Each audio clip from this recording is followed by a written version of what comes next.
So this is our Met headquarters office. We're going to walk into our main office where we do all of the support needed for Met. You're also going to see where our Met triage desk is. It's basically a mini dispatch for our mental evaluation team.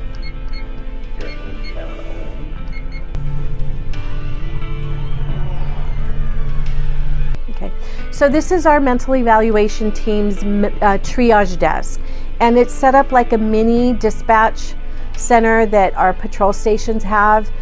So any call for service that comes in will come into or through the phone, and I'll give the mic to him to. I'm Deputy Barragan. I've been with Med for about 5 years almost. And basically, this is the triage desk. All the calls come in through here. All the calls are dispatched to field units using these monitors. The units will go ahead and stations will send me messages. Sometimes, requesting a unit or other messages, just saying county-wide.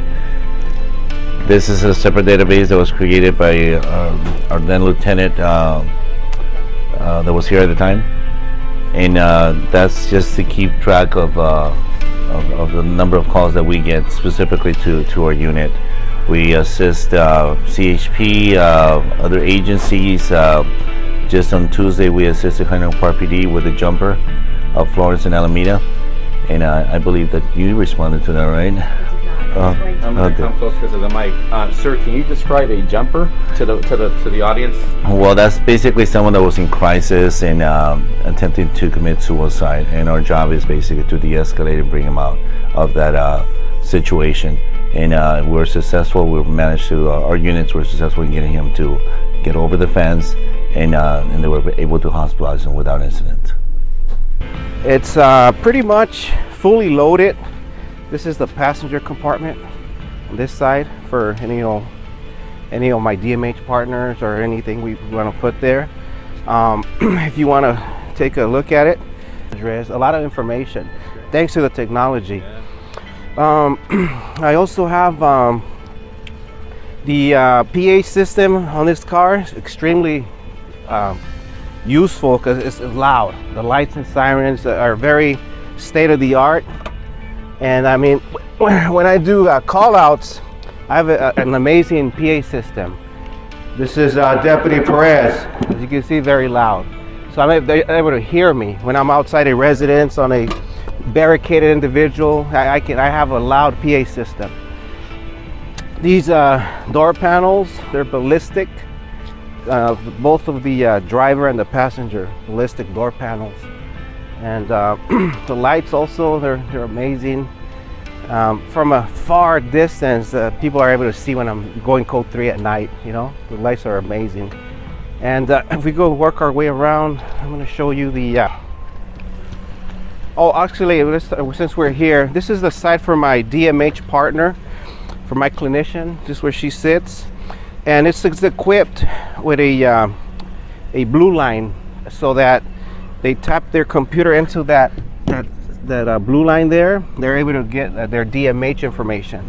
So a lot of times while we're en route to a call, my partners also, if the desk is busy or they don't have time to send that information, she's giving me the information that I need regarding who I'm facing, regarding the patient's mental health history. It's very helpful. By the time I get to the scene, most of the time I already know what I'm dealing with, what kind of diagnosis or what the patient is going through. This is the compartment for the patient. It's nicely enclosed. Have plastic plexiglass around for their safety. So once they're in there, they're not able to kick, and it's pretty safe, secure. It's just a single man compartment, and it's very, once they're in there, they're pretty safe. And so every Met vehicle, as you've seen, is very patient-centric. So everything that went into this vehicle, there was a lot of thought that went behind it. We've had numerous instances in the past where we've had regular vehicles with the metal cages and the bars where patients will really do harm to themselves with banging their heads or kicking. They've kicked out several windows. back windows, side windows in the past where they've been hurt, deputies have been hurt. So you notice there's no bars, there's no metal grates inside. It's all plexiglass and it's pretty strong. There's vents for fresh air in case it needs to be opened. There's enough seating in the back so that if we have ride-alongs or if the clinician partner needs to continue doing their assessment, they can safely sit in the back without the fear of being harmed, or if the person isn't stable. There's also a radio, and a lot of times the radio can be a very calming effect and can be a de-escalation tool used by our deputies in the vehicle when they're transporting music. Yep. So a lot of thought went into the look of the vehicle for safety reasons for both our deputies, our mental health workers, and the patients that Met responds to in the field. Very good. Yeah. All right, John. So what do you think so far? Excited about this ride along? Very much so. I think this is exactly the kind of programs that we should be investing in as a state, as a county. This is the kind of thing that when we talk about the mental health crisis that we're all facing, these are the kind of real world solutions that can help us all. All right, you're all set, John. All right, awesome. Here, let's see the lights. All right, gentlemen, be safe. I'll see you guys on the field. All right, here we go. So here I am riding with, all right, Deputy Perez. All right, we're over here responding to a call with the Deputy Perez. Responding to your 918 call. We're on the spot. Copy that, sir. We'll stand by that. Copy, sir. Thank you. Do you ever respond license hired? No, Code 3? at this No. time, it's they're there. Their situation is a little bit static. Okay, yes, and yeah, so they're waiting. Especially because they know we're coming. Rolling. Copy that, sir. Thank you.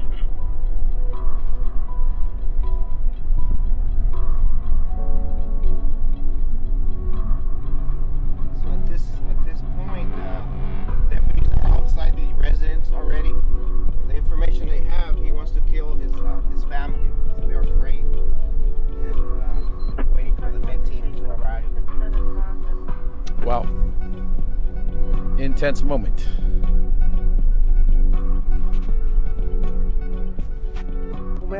The deputies identified this individual. He did an excellent job talking to the person. At first, he was not. They placed him in the backseat of the patrol car, and they called the med team, which is good. Got it. You know, so they did an excellent job talking to him, calming him down a little bit, and then calling the med team. Great work. So he's detained, handcuffed, and everything. Excellent. So now we're going to find a good hospital, psych hospital for him.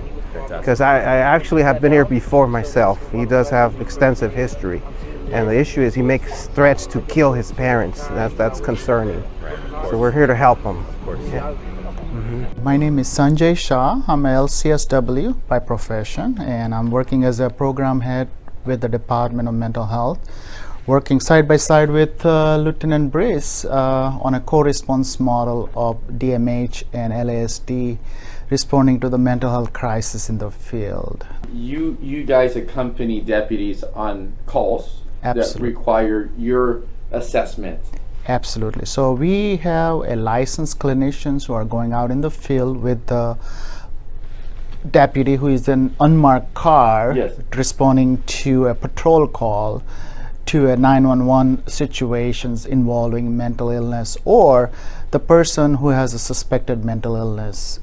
So it could be sometimes persons with autism or somebody who has behavioral problem who's acting out of control. Sometimes it is substance, or sometimes it's alcohol, opioid, a lot of other situations that gets involved. Now, when you say opioid, that is because they're under the influence of a drug, and they're having like some sort of a psychotic behavior response to it. Absolutely. How does that change from someone who has mental illness? Let's say a person just has mental illness, opposed to being under the influence. How do you treat those differently?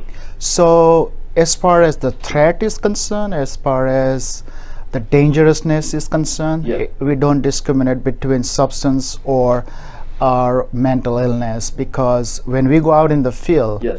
we really have very limited information, so we go by the behavior or threat of a person that is communicated to us. Yes. So it doesn't matter, is it alcohol, drug, or whatever the situation is. We treat each situation based on the behavior and merits of the case. Okay. So are they taken to, like, if they're just under the influence, are they taken somewhere else, opposed to someone who really is showing signs of mental illness and needs help? So a person needs a medical clearance when a lot of people have a medical problem too. Yeah. So we consider the substance as a health problem. Okay. So we try to take them to the emergency room. Once they get stabilized, they can be transferred to the psych facility. We have a team that goes out in the emergency room also, which is separate team than the med team. So they do the evaluations in the emergency room.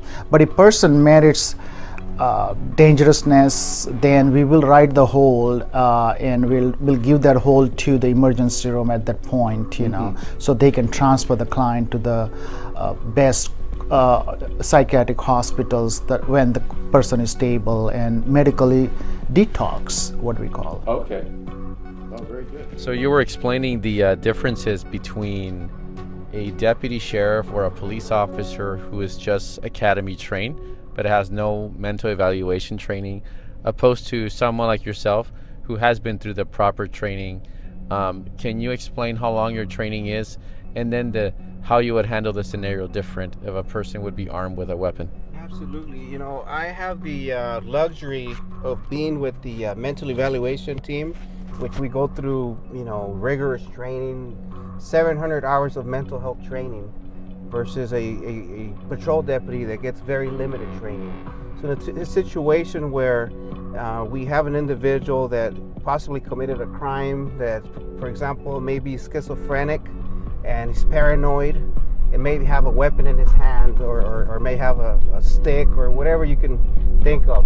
Yeah. The patrol, they have to detain this person because they committed a crime, but he's schizophrenic and he's holding a weapon. So a lot of times if patrol don't take their time with showing up to a call like that, not having a tactical plan, or not properly de-escalating the situation, it can end up in a very bad way. If I'm there, I am going to try to de-escalate, to speak to the individual, to try to calm them down. But I usually, when I approach, I don't have weapons in my hands, so that kind of helps me better de-escalate and get a better report with the individual. So my job is there to de-escalate so that patrol don't have to use any lethal force. And I also have a lot of a rifle in the back, 40 millimeter, less lethal, taser. So I have all the tactical, in case patrol needs it, I have it. So our MET teams respond countywide. This is a board of all of our teams that are in existence. So we have MET, which is our crisis response, and we respond to deputies in the field request for assistance. So we are not a public resource, so people from the public don't call us. They will actually call our partners with Department of Mental Health, and then their psychiatric mobile response team will respond. We are a resource for first responders in LA County. So deputies or first responders request us, and then we respond to assist them in the field. And so the thinking behind that is our MET teams are highly trained deputies and mental health workers. Every MET deputy that comes to MET receives over 730 hours of specialized training within the first 2 years of them coming here. So they truly become experts in mental health. They're in the cars constantly with their Department of Mental Health partners, so they are constantly talking about mental health issues, and so it's the learning is ongoing, it's continuous. They truly are compassionate in all that they do, speaking to the family. So we have our MET field response teams, and then we also have a huge training component. So not only are we specially trained, but MET also trains our own department members and other first responders nationwide. People are contacting us from within the state, from out of state, to receive training that is conducted by our training deputies and training sergeant here. Here with, let me see here. Here with Deputy Perez, we're responding to a call. What call is this? Regarding a female that is making suicidal statements, and she actually has a plan. Yes, well, because she has a plan, it's a lot more concerning because she took that extra step to hurt herself. So we're going to go and help her so that she doesn't hurt herself. We're going to get her the help she needs. All right, let's do it.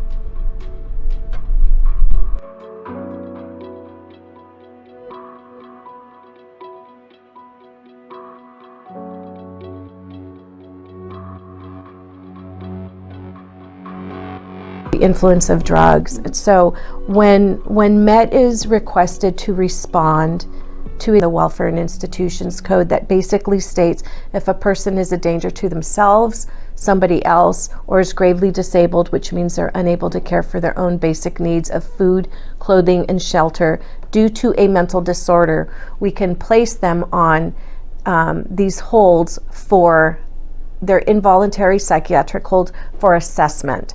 And so we take them to the hospital where a psychiatrist is the one who actually decides whether to place this person on the hold or to discharge them.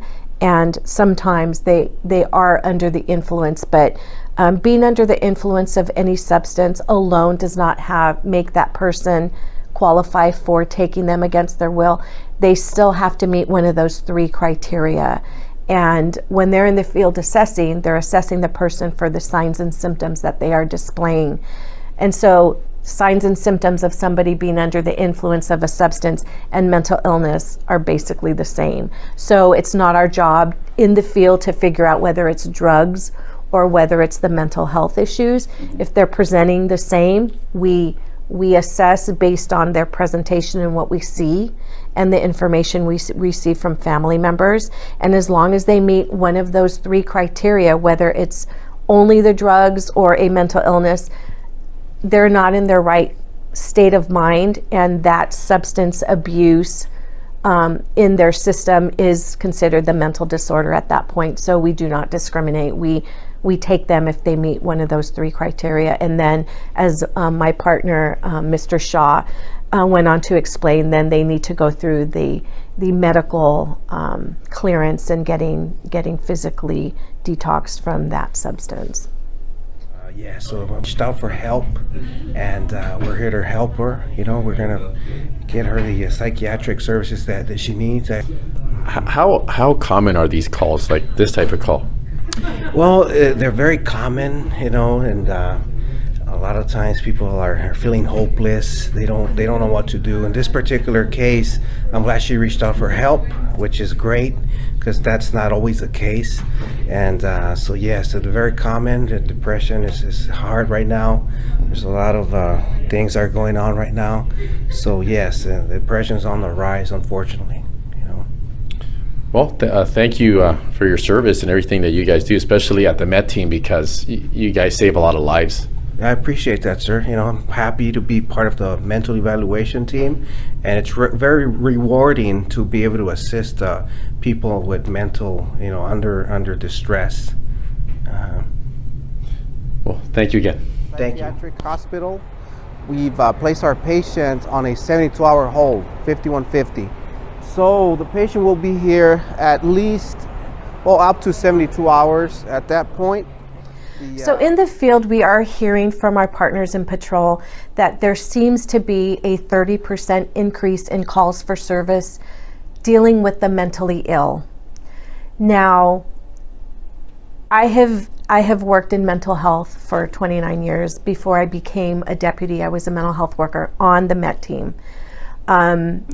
So it's kind of followed me into my law enforcement career. And I don't think mental health has increased. I think what's happening is we are becoming more aware as a community, as a department. We are seeing the need to actually get specialized training for mental health crisis. I think that being informed of things and again being more aware has made it appear that there's been an increase in calls. I think the calls have always been there. I just think they haven't come in as mental health crisis calls.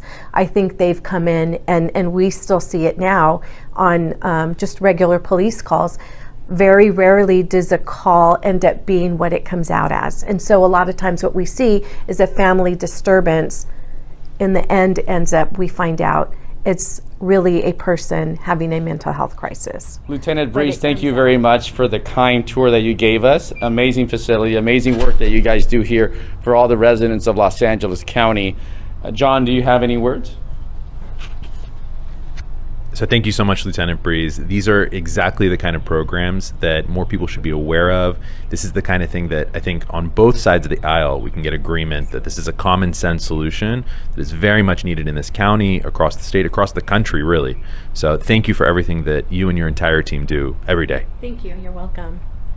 Thank you for taking the time to come and learn about our mental evaluation team, which truly is a compassionate response to public safety and helping all of our citizens of Los Angeles County. Thank you. Thank you, Lieutenant.